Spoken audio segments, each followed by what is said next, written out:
apa kabar semuanya? Kami dari peserta Latsar CPNS Angkatan 30 Kelompok 4 kali ini akan bersama-sama membahas tentang peran dan kedudukan ASN. Sebelum kita mulai, kita kenalan dulu yuk dengan anggota kelompok kami. Yang pertama ada Nur Lailatul Hasanah, kemudian Azwar Anas, yang ketiga ada Atika Dwi Astuti, dan yang terakhir Umi Susilowati. Nah, yuk kita mulai materi kita pada kesempatan kali ini. Peran dan kedudukan ASN dibagi menjadi 3. Yang pertama, manajemen ASN, yang kedua, pelayanan publik, dan yang ketiga, whole of government atau WOG. Kita bahas satu-satu ya. Manajemen ASN pada dasarnya adalah kebijakan dan praktik dalam mengelola aspek sumber daya manusia dalam suatu organisasi. Manajemen ASN meliputi penyusunan dan penetapan kebutuhan, pengadaan pangkat dan jabatan, pengembangan karir, pola karir, promosi, mutasi, penilaian kerja, penggajian dan tunjangan, penghargaan, disiplin, pemberhentian, jaminan pensiun dan hari tua, dan perlindungan. Oke, selanjutnya kita masuk pelayanan publik. Apakah yang dimaksud dengan pelayanan publik? Pelayanan publik adalah pemberian layanan atau melayani keperluan orang atau masyarakat dan atau organisasi lain yang mempunyai kepentingan pada organisasi itu, sesuai dengan aturan pokok dan tata cara yang ditentukan dan ditujukan untuk memberikan kepuasan kepada penerima pelayanan. Nah, berikut adalah prinsip pelayanan publik yang ideal.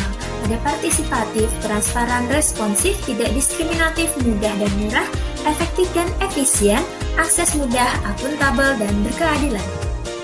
Terakhir adalah whole of government, yaitu pendekatan penyelenggaraan pemerintahan yang menyatukan upaya-upaya kolaboratif pemerintahan dari keseluruhan sektor dalam ruang lingkup koordinasi yang lebih luas guna mencapai tujuan-tujuan pembangunan, kebijakan, manajemen program, dan pelayanan publik.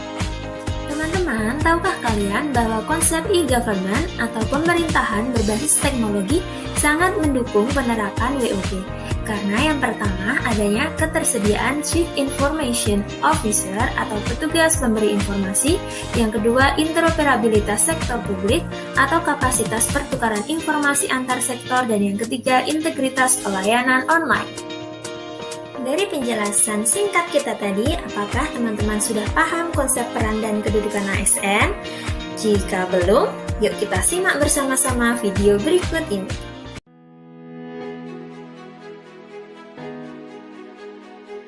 Salah satu fungsi utama pemerintah adalah memberikan pelayanan publik yang prima kepada masyarakat.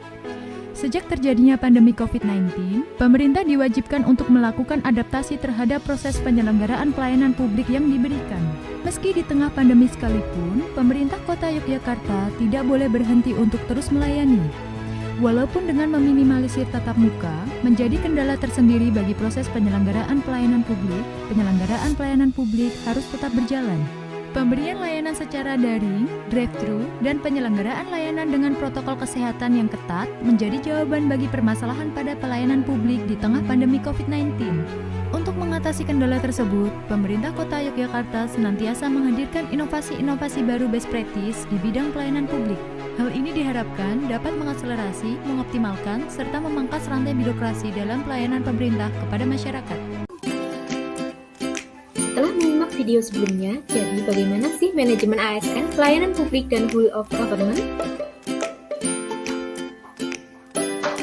Manajemen ASN kini telah dilakukan secara digital, yang bertujuan untuk meminimalisir ketidakdisiplinan ASN, meminimalisir tindak pidana korupsi, dan memaksimalkan pelayanan. Contoh, rekrutmen CPNS secara online, presensi pegawai secara online, dan penilaian kinerja. Kemudian, pelayanan publik. Pelayanan publik saat ini telah dikembangkan melalui aplikasi digital. Melalui aplikasi digital, masyarakat tetap mendapatkan pelayanan secara optimal.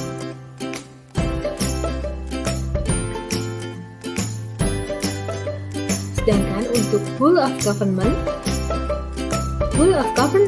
mulai diwujudkan dalam bentuk e-government.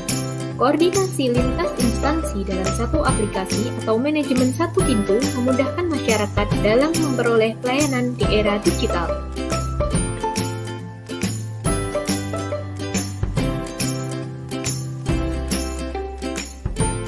sekalian, pemerintah Kota Yogyakarta telah mewujudkan e-government melalui Jogja Smart Service. Pemerintah Kota Yogyakarta mempersembahkan Jogja Smart Service. Era digital telah mengubah kebiasaan hidup kita.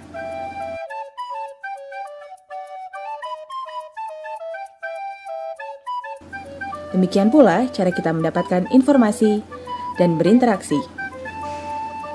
Sejalan dengan itu, pemerintah Kota Yogyakarta kini menghadirkan layanan digital, Jogja Smart Service atau JSS.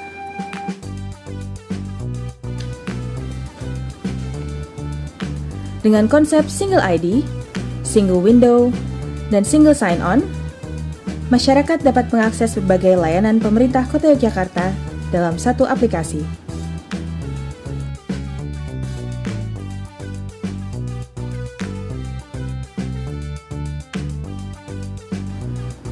Masyarakat dapat melaporkan kejadian kedaruratan dengan lebih cepat. Laporan tersebut terkoneksi langsung dengan dinas terkait untuk dilakukan penanganan.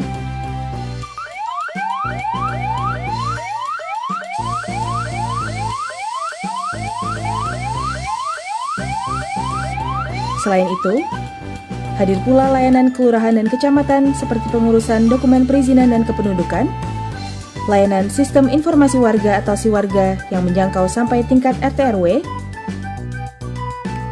QR Code retribusi pasar, Sikes-Sigemes, EPJU, dan pelayanan 3-in-1, hingga layanan dan informasi umum seputar Kota Yogyakarta.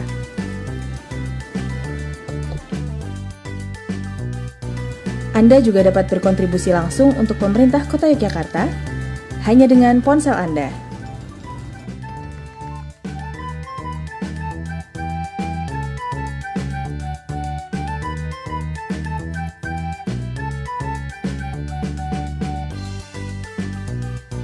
Layanan dari beberapa instansi seperti PMI, Basnas, PDAM, Kejaksaan, dan dalam waktu dekat Kementerian Agama juga tersedia di JSS. Bersama membangun Kota Yogyakarta,